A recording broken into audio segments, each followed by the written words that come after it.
¿Qué tal amigos, amigas de Otra Mirada? Bienvenidos a esta nueva edición de Mesa Política.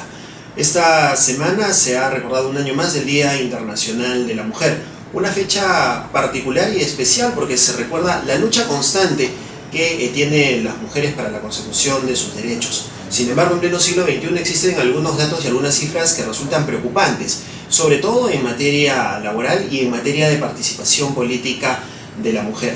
Algunos datos que se han publicado esta semana señalan, por ejemplo, un informe que publicó la agencia Reuters, que la principal preocupación en el tema de los derechos de las mujeres tiene que ver con el derecho al trabajo. La poca posibilidad, el poco acceso que tienen las mujeres al tema laboral. Y dentro de este tema laboral también la brecha que existe en la cantidad de horas que laboran las mujeres y el pago también que se les da. Existe una brecha salarial que, si bien se ha reducido en algunos puntos, no significa que sean igualados los salarios, sino que más bien lo que existe es una disminución de los salarios en el sector de los hombres y un ligero aumento en el salario de las mujeres, pero hay una importante cantidad de horas que no son reconocidas. Por ejemplo, se señala un informe del INEI que las mujeres trabajan aproximadamente 75 horas a la semana, de las cuales 39 horas son destinadas a trabajo no remunerado. Léase a las labores que realizan las mujeres en el hogar, mientras que los hombres tienen una menor cantidad de horas de trabajo.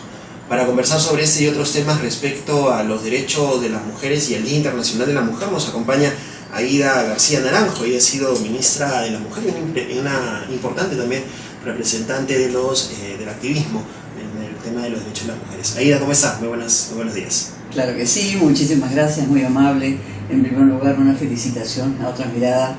Es un gusto que efectivamente no solamente recordemos el 8 de marzo, recordemos ahora que las mujeres también hemos hecho de esta jornada una nueva jornada movilizadora. El Perú entero se moviliza en relación al 8 de marzo y por supuesto el mundo entero. Así que es un gusto estar acá. Se ha recuperado un poco la conciencia de que el 8 de marzo no necesariamente es un día de celebración, sino más bien es un día de lucha, ¿no? Claro que sí.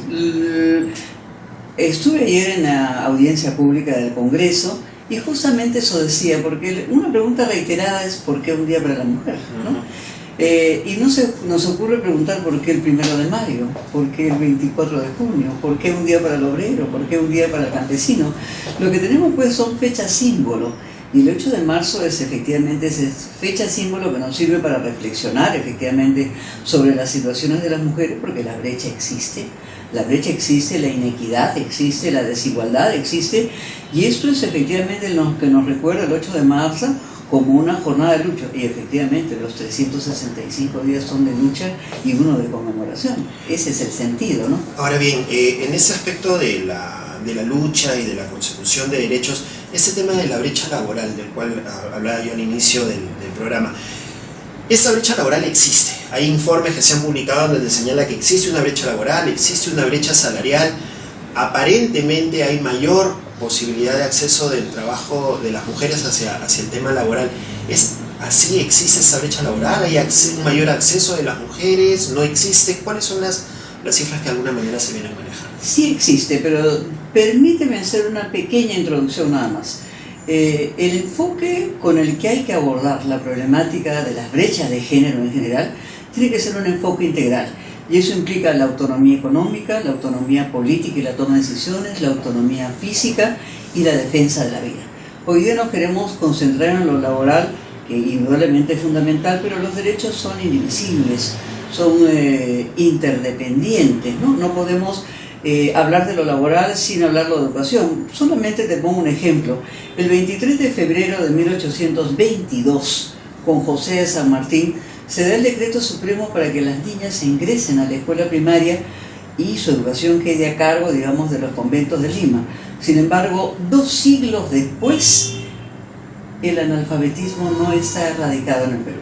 Veamos cómo es la situación de Huancavelica, de Apurímac, de Ayacucho. Esto va a incidir en la brecha laboral. Entonces, por eso me refiero a que son interdependientes, son indesligables. Pero concretémonos en lo laboral.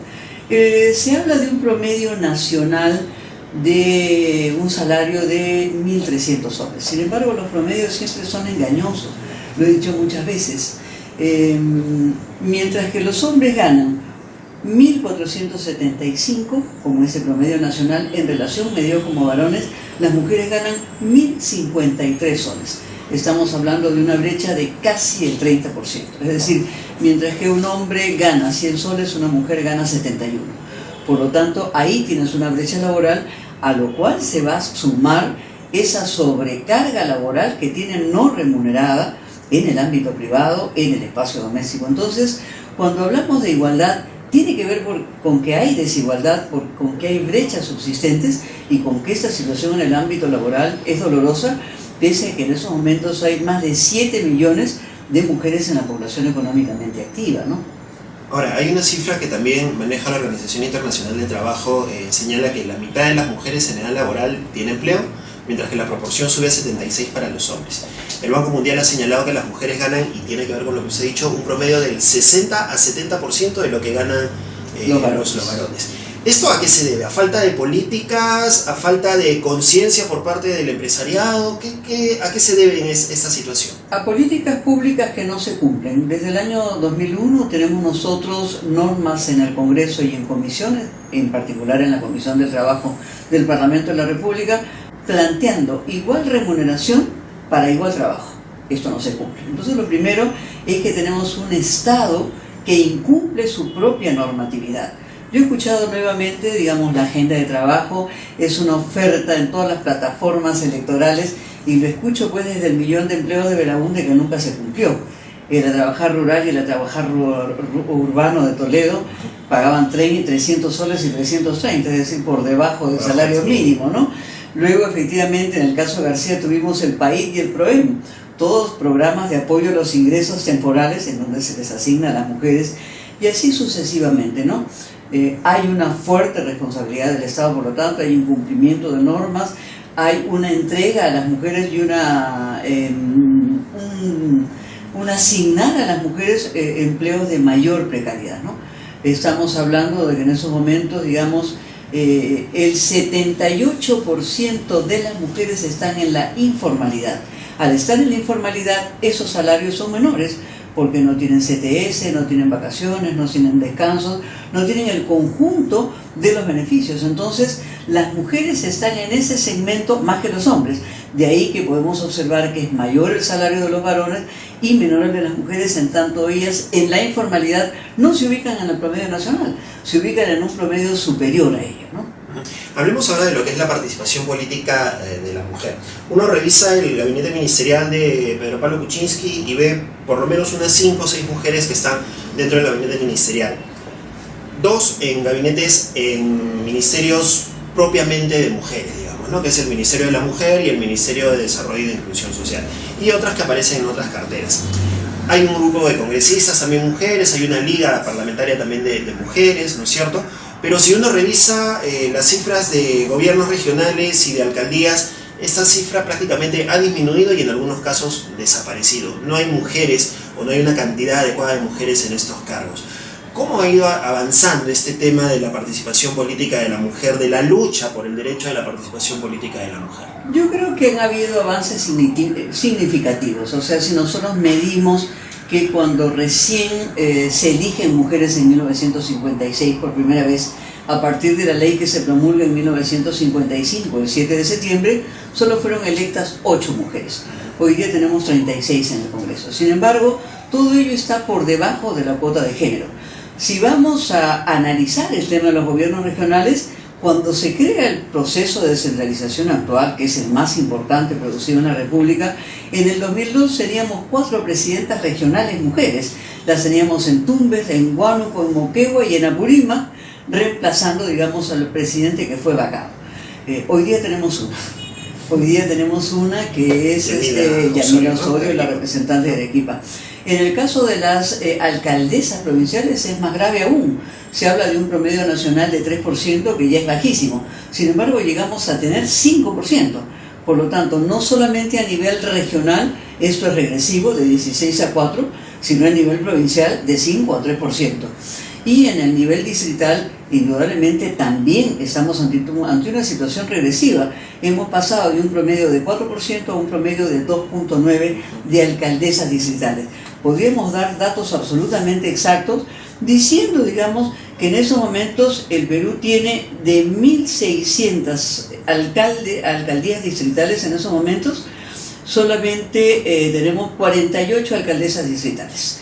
Y alcaldesas provinciales, tenemos 6 alcaldesas provinciales. Antiguamente se tenían 9. Por eso es que hablamos de que el conjunto de las cifras son regresivas. ¿Cuáles no son regresivas? Las de regidoras. Hemos pasado del 24% a el 25% y al 26% sucesivamente y al 29%.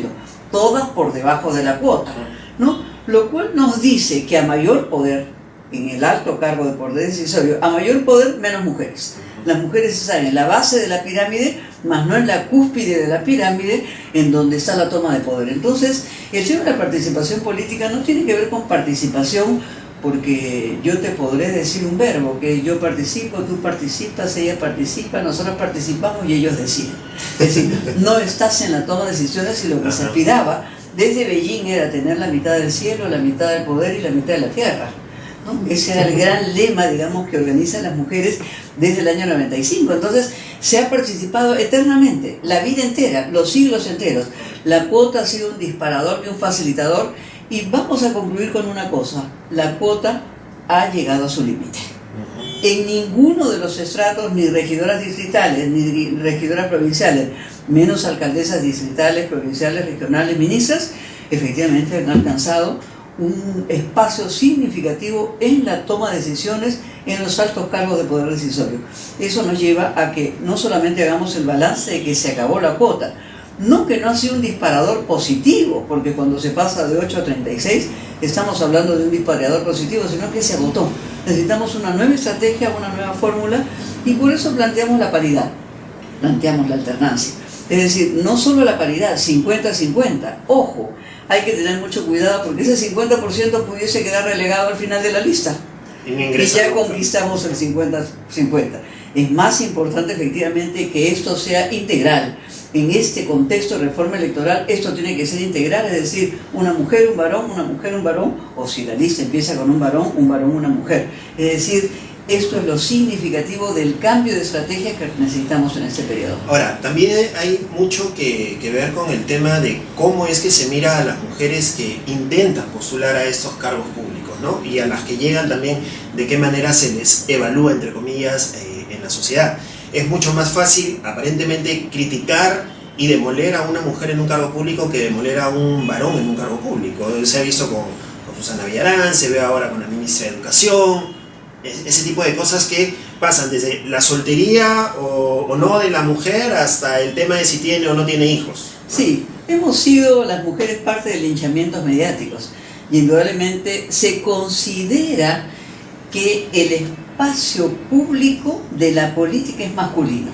Es por ello que el 97% de las autoridades son masculinas y como promedio nacional el 3% son femeninas.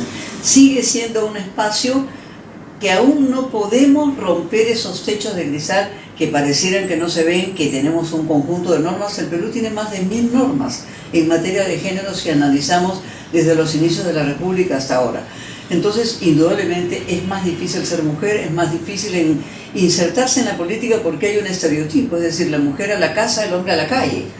Pareciera ser que estamos regresivos a los siglos anteriores, en donde el espacio privado es para las mujeres, el espacio público es para los varones, y entonces existe una verdadera dificultad.